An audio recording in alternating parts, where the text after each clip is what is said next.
picture of prison far from civilization, shrouded in silence.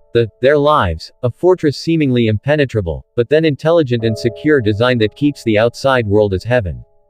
A place where the most dangerous criminals are held, where every move is calculated and controlled with precision. It's a place where the worst, their sins, or society's most heinous offenders are locked away. For those who enter, there is no escape. The Supermax prison is not built for rehabilitation. It's built to house criminals that can't be kept in normal prison, and as the doors of that fortress shut, you can't help but wonder what kind of monster could be living behind those walls. The prison we're going to talk about today is not just the regular Supermax prison. It's way more secure and tougher than any other Supermax facility in the country. Not even a chapel could have escaped. This prison is not only absolutely unbreakable, but surviving in this place is no less than moving a mountain. Imagine being locked up in solitary confinement, and a small cell with no human interaction for as long as 23 hours a day. Not only this, then that remaining when out, they're allowed to exercise. That's who within an enclosed, okay? They have to zip up their mouths at every moment. They're barely allowed to speak to their families. This is what happens with the savages that are imprisoned in the Adx Florence Supermax facility in Colorado. But how do we survive such extreme measures? What else makes a DX2 toughest prison facility in America? Let's delve into the details and find out. Also known as the Alcatraz of the Rockies, Adx Florence is known for housing some of the country's most dangerous and violent criminals, including terrorists, gang leaders, and serial killers. The history of the prison is as interesting as it can get. In 1883, two correction officers were stabbed to death by a duel of Aryan Brotherhood at the United States Penitentiary. Marion. The incident caused the authorities to think that there should be a higher security correctional facility, secure enough tough to prevent such a violent criminals from causing any harm. The idea for Adx Florence was then proposed, and it became operational in 1994.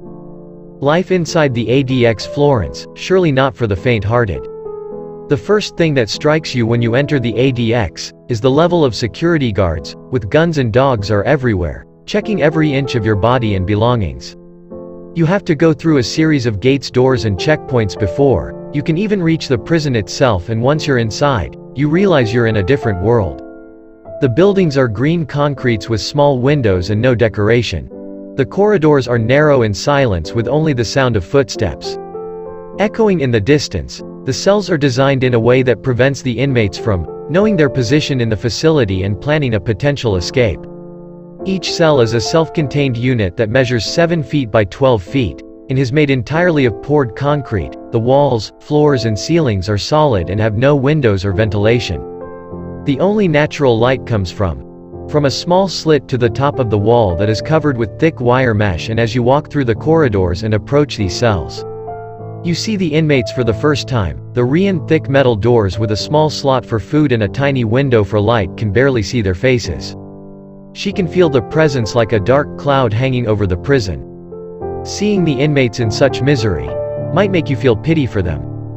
But you surely don't know how dangerous these men are. Criminals such as the Mexican kingpin, Heel Chop, Bo, and American bomber, Ted Kaczynski, or irregularity of the Adx Florence.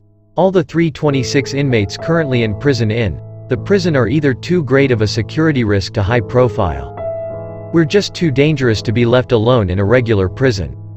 Many of them, including the drug lord in Kabul, have previously escaped the normal prisons multiple times before finally being incarcerated here, and for such dangerous criminals are they dream security measures that exist in the Adx. The mental and physical challenges that we can't even imagine going through are inflicted on the Adx prisoners every day. The inmates here are held in solitary confinement with no human interaction for 23 hours a day. Sounds scary right there. Allowed out of their cells for only 1 hour of exercise, which is done alone in a small, concrete yard. The rest of the time they're alone with their thoughts, with no human contact other than with guards or medical personnel. This extreme isolation is intended to communication and limit the ability to plan or carry out by the net, but it also has a profound impact on the inmates' mental health. Some of them developed depression, anxiety, and even psychosis. They talk to themselves, bang on the walls, or even mutilate their bodies after going insane. Others become completely apathetic, staring at the wall for hours on end. It's a cruel and inhumane way of punishment and erases Sir.'s ethical questions about the use of solitary confinement in modern prisons, other than an extremely tough environment, inmate said, Adx Florence. A very limited privileges as well. They're not allowed to have contact visits with their families or friends and are only allowed one phone call per month. They have no access to the internet, email or social media. They can't watch TV or listen to the radio except for a few approved channels. They're not allowed to participate in group activities or programs. They have very limited access to books, magazines or newspapers with such severe restrictions. Do you think the prisoners incarcerated here would be normal? By any means, they're essentially cut off from the outside world with no way of knowing what's happening beyond the prison walls. This lack of stimulation can be torturous. Some inmates resort to extreme measures to cope with the boredom. They create elaborate games, puzzles or drawings on the walls. The red letters to imaginary friends or enemies. They develop strange habits such as counting tiles on the floor or reciting the alphabet backwards. Human rights organizations around the world have criticized the extreme security measures used in ADX forms, arguing that they violate basic human rights and lead to unnecessary suffering and harm for enemies. Desolated lifestyle here is so mentally disturbing that it's even caused controversies in the past as well. In 2011, it's got so fed up with enduring everyday mental torture that they fired a federal lawsuit against the prison authorities. The lawsuit alleges that the prison not only failed to provide adequate medical care to the inmates, but is also responsible for causing psychological harm to them at the time of the lawsuit. At least 6 inmates had committed suicide in the prison due to their extremely tough lifestyle.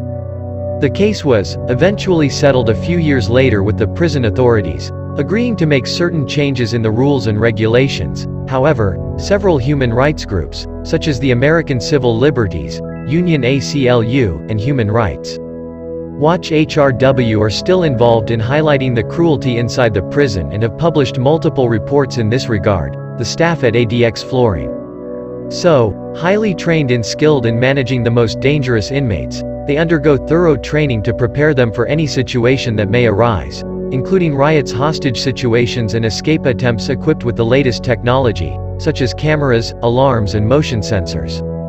Each of these individuals is a force in itself. They're also trained in psychological tactics such as de-escalation, negotiation and communication. They know how to read the inmate's body language.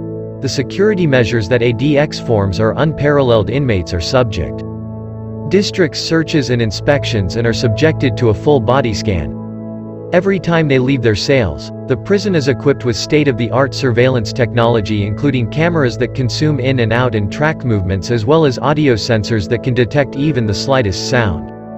But despite the strict security measures at Adx Florence, there have been a number of high-profile incidents over the years. In 2008, an inmate named Joel Durant attempted to escape from Adx Florence by hiding in a trash car. Durant was a member of the Sinaloa drug cartel and had been sentenced to life in prison for drug trafficking and money laundering. According to reports, Durant was about to hiring a trash car that was being wheeled out of the prison kitchen by a food service worker. Durant had apparently arranged for the worker to help him escape, offering a paying $50,000. However, Durant's escape plan was spoiled when guards spotted the car to notice that it was heavier than usual. They opened the car and found Iran hiding inside. In 2010, the terrorist named Faisal Shahzad, who attempted a bomb Times Square in New York City, was sent to Adx Florence. He was able to communicate with other inmates through the walls of his cell and even attempted a hunger strike. Other than these escape attempts and prisoner troubles, there have been homicides in the prison as well. April 2005, Adx inmates Sylvester Rivera and Richard Santiago brutally murdered another high-profile prisoner. Manuel Torres was a prominent member of the Mexican mafia. Left alone with Torres, the two inmates were caught in the surveillance camera while brutally beating and eventually killing. They were both charged with first-degree murder and were given life sentences for their crime. Adx Florence prison has been the center of debates about human rights for a long time. Now, in 2015, a former warden, Robert Hood, told the New York Times that this place is not designed for humanity. This coming from someone who has experienced what happens at The facility is something that proves the growing lifestyle, the prison never-ending battle between good and evil, between those who seek to help hold the law and those would seek to break it. And for as long as that battle goes on, this prison will, the question arises, what kind of punishment did these inmates really deserve?